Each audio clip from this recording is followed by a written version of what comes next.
ನಮಸ್ಕಾರ ವೀಕ್ಷಕರೇ, ನಾನು ಪೂಜಾ ಹಿರೇಗೌಡ.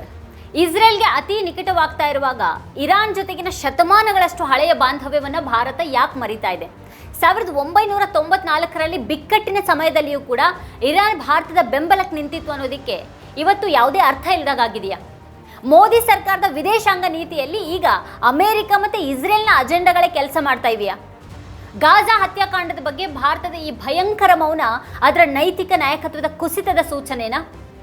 ಮಲೇಷ್ಯಾ ಮತ್ತು ಇಂಡೋನೇಷ್ಯಾವನ್ನ ಚೀನಾದ ಬಿ ಟೀಮ್ ಅಂತ ಹೇಳಲಾಗ್ತಾ ಇರುವಾಗ ಭಾರತದ ಜೊತೆಗೆ ಯಾರಿದ್ದಾರೆ ಇವತ್ತು?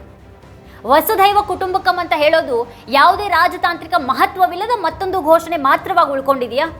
ಇರಾನ್ ಹಾಗೆ ಭಾರತದ ಬಾಂಧವ್ಯಕ್ಕೆ ಎಂಥ ಐತಿಹಾಸಿಕ ಮಹತ್ವ ಇದೆ, ಹಾಗೆ ಭಾರತದ ಪಾಲಿಗೆ ಇವತ್ತಿಗೂ ಇರಾನ್ ಅದೆಷ್ಟು ಮುಖ್ಯ ಅನ್ನೋದ್ರ ಬಗ್ಗೆನೇ ಇವತ್ತಿನ ವಿಡಿಯೋದಲ್ಲಿ ನಾವು ವಿವರವಾಗಿ ಹೇಳಿದ್ದೀವಿ. ಆ ಸಂಪೂರ್ಣ ವಿಡಿಯೋ ನಮ್ಮ ವಾರ್ತಾಭಾರತಿ ಚಾನಲ್ನಲ್ಲಿದೆ. ಕೊನೆವರೆಗೂ ಆ ವಿಡಿಯೋನ ನೋಡಿ, ಇಷ್ಟ ಆದರೆ ಲೈಕ್ ಮಾಡಿ, ಕಮೆಂಟ್ ಮಾಡಿ, ಹಾಗೆ ಆ ವಿಡಿಯೋದ ಲಿಂಕನ್ನು ನಿಮ್ಮೆಲ್ಲ ಬಂಧು ಮಿತ್ರರಿಗೆ ವಾಟ್ಸಪ್ ಮಾಡಿ. ಹಾಗೆ ನಮ್ಮ ಚಾನಲನ್ನು ಸಬ್ಸ್ಕ್ರೈಬ್ ಮಾಡೋದು ಮಾತ್ರ ಯಾವುದೇ ಕಾರಣಕ್ಕೂ ಮರಿಬೇಡಿ.